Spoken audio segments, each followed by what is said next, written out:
Hi friends, അപ്പോൾ ഇന്ന് എളുപ്പം ഉണ്ടാക്കാൻ പറ്റുന്ന ഒരു ചെമ്മീൻ ബിരിയാണിയുടെ റെസിപ്പിയാണ് കേട്ടോ കാണിക്കുന്നത്.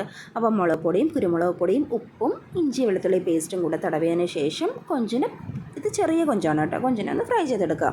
അതിനുശേഷം അതേ എണ്ണയിൽ തന്നെ കുറച്ച് നെയ്യും കൂടെ ഒഴിച്ച് ക്രാമ്പ്, പട്ട, ഏലക്ക ഇത്രയും ചേർത്ത് കുറച്ച് സവാളയും കൂടെ ചേർത്ത് നന്നായിട്ട് തന്നെ ഒന്ന് വഴറ്റിയെടുക്കുക. അപ്പോൾ നമ്മുടെ സവാള നന്നായിട്ട് വഴഞ്ഞു കഴിയുമ്പോഴത്തേനും അതിലോട്ട് ഇഞ്ചിയും വെളുത്തുള്ളിയും പച്ചമുളകും കൂടെ ചതച്ച് ചേർത്ത് കൊടുക്കുക.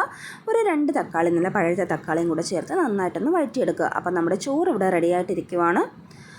അപ്പോൾ നമ്മുടെ മസാല ഏകദേശം റെഡിയാവാറായിട്ടുണ്ട്.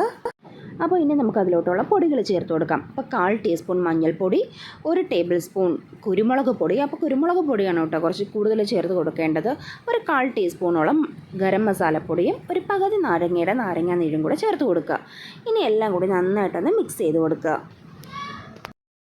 ഇനി നമ്മൾ നേരത്തെ ഫ്രൈ ചെയ്ത് വെച്ചിരുന്ന കൊഞ്ചും കൂടെ അതിലോട്ട് ചേർത്ത് കൊടുക്കുക. ഒന്നുകൂടെ മസാലയിലിട്ട് നന്നായിട്ടൊന്ന് വഴറ്റി കൊടുക്കുക. ആ കൊഞ്ചിൻ്റെ ആ മസാല എല്ലാം അതിൽ നന്നായിട്ട് ഇറങ്ങാനായിട്ട് കുറച്ച് വെള്ളവും, ഏകദേശം ഒരു 1/4 കപ്പോളം വെള്ളവും കൂടെ ചേർത്ത് കൊടുക്കുക. ഇനി ഈ വെള്ളം നന്നായിട്ടൊന്ന് വറ്റുന്നവരെ ഒന്ന് വെയിറ്റ് ചെയ്യുക. അപ്പം നമ്മുടെ വെള്ളം ഏകദേശം വറ്റി തുടങ്ങുമ്പോഴത്തേക്കും കുറച്ച് മല്ലിയിലയും കൂടെ ചേർത്ത് കൊടുക്കുക. ഇനി വേറെ ഒന്നുമില്ല, നമ്മൾ നേരത്തെ വേവിച്ച് ഊറ്റി വെച്ചിരുന്ന ചോറും കൂടെ അതിലോട്ട് ചേർത്ത് ദമ്മിടാനായിട്ട് വെക്കുക.